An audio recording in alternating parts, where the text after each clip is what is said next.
ಇವತ್ತು ನೀಟ್ ಪರೀಕ್ಷೆ ಸೋರಿಕೆ ಬಗ್ಗೆ ನಮ್ಮ ಜಿಲ್ಲೆಯಲ್ಲಿ ನಡೆದಂಥ ಪ್ರತಿಭಟನೆ, ಸ್ಟೂಡೆಂಟ್ ಪ್ರತಿಭಟನೆ ನಡೆದಿದ್ದು.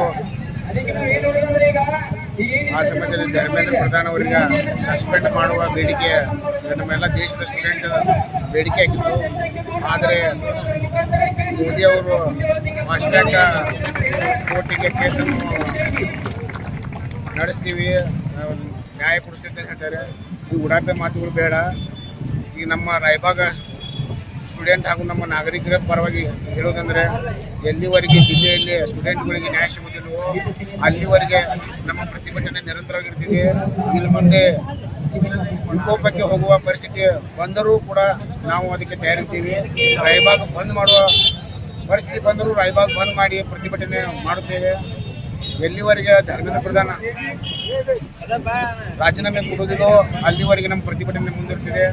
ಮತ್ತು ಈ ನೀಟ್ ಪರೀಕ್ಷೆನ ಈ ದೇಶದಲ್ಲೇ ರದ್ದು ಮಾಡುವ ಬೇಕೆಂದು ನನ್ನ ವೈಯಕ್ತಿಕ ಅಭಿಪ್ರಾಯ. ತಮ್ಮ ಹೆಸರು? ಗಣೇಶ್ ಕಾಂಬ್ಳೆ.